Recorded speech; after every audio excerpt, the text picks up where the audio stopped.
tout le monde, alors je vous retrouve pour vous faire une vidéo beauté conseil.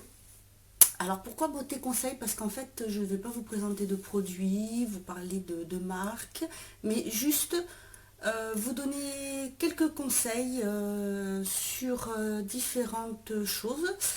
Aujourd'hui j'ai décidé de parler des peaux déshydratées. Alors, pourquoi ai-je décidé de parler de ce type de peau? Tout simplement parce que j'entends beaucoup sur les chaînes YouTube ou je lis beaucoup d'articles sur les différents blogs de personnes qui disent j'ai la peau déshydratée et donc pour cela j'ai pris ce produit qui est un produit pour peau sèche mais je ne vois pas de résultat. Alors, c'est normal. Parce que beaucoup trop de personnes confondent peau sèche et déshydratée, ce n'est absolument pas pareil. Une peau sèche est une peau qui manque de gras. Alors il est vrai que c'est un type de peau qui va être plus souvent déshydratée qu'un autre type de peau. Mais voilà, c'est pas du tout pareil. La peau déshydratée est une peau qui manque d'eau et donc de souplesse. Que vous ayez une peau normale, sèche, grasse ou mixte, vous pouvez avoir une peau déshydratée. Donc il faut savoir que si vous prenez donc des produits pour peau sèche, ben, ça ne marchera pas, ça ne vous apportera que du gras au niveau de la peau, mais très peu d'eau, ce qui est le problème majeur de la peau sensible.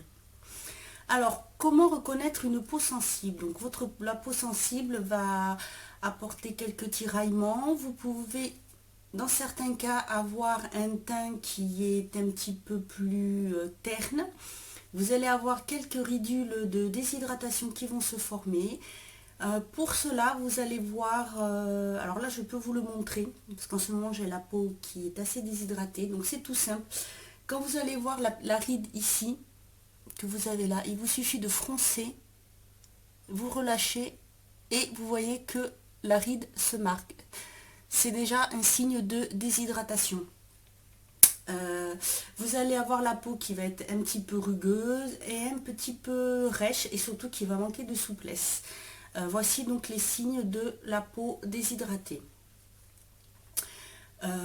Votre peau peut se déshydrater quand il y a des changements climatiques, la pollution, des produits qui ne sont pas adaptés à votre peau, du froid, la climatisation, les changements de saison.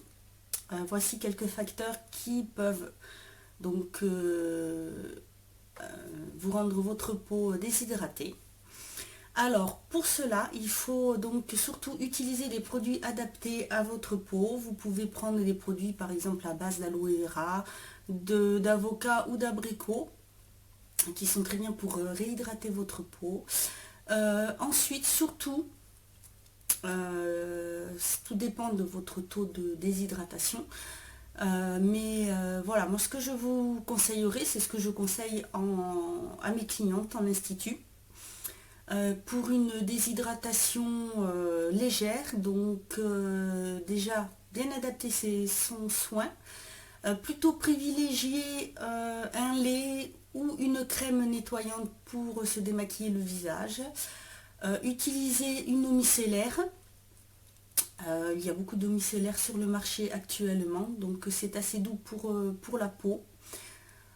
Pour ce qui est du soin, vraiment, si vous faites dégommage, utilisez plutôt un exfoliant sous forme de gel avec des petits grains. C'est doux, c'est beaucoup plus doux pour la peau, ce n'est pas du tout agressif.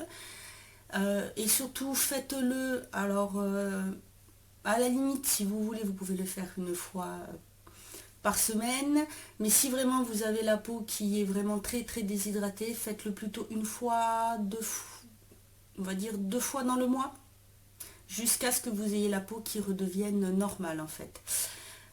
Utilisez un masque hydratant, donc vous les avez souvent soit en forme de gel ou sous forme de crème.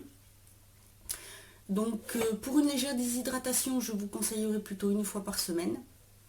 Ensuite, une crème de jour et de nuit. Voilà. Si vous avez par contre une forte déshydratation, que vous avez vraiment ces tiraillements, que vous avez vraiment toutes ces petites ridules de déshydratation. Là, je vous conseillerais en plus de tout ça, donc déjà de faire un masque hydratant une à deux fois par semaine et d'utiliser sous votre crème de jour et de nuit un sérum. Donc choisissez un sérum toujours hydratant, surtout faites bien attention à cela. Vous l'utilisez et pour l'appliquer par contre, comme c'est un petit peu huileux, n'allez pas l'utiliser en faisant comme si vous mettiez votre crème de jour. Ce qui est important pour faire pénétrer ces produits-là, c'est de faire des petits tapotements, donc comme ceci. Juste tapoter, ça permet au produit de mieux se diffuser dans la peau et de mieux pénétrer. Voilà, donc par petits tapotements autour des yeux, surtout le visage, mais surtout pas comme si vous appliquiez votre crème. Ensuite, ce qui est très important, c'est de réussir à boire quand même beaucoup d'eau, donc entre 1 litre, 1 litre et demi par jour. Voilà. La peau et votre peau, en faisant attention, devrait récupérer une hydratation normale. Voilà. Donc, si vous avez des questions, n'hésitez pas à me les poser en barre d'infos. J'essaierai d'y répondre. Ce sera avec plaisir. Voilà. Je vous laisse et je vous dis à bientôt pour une autre vidéo.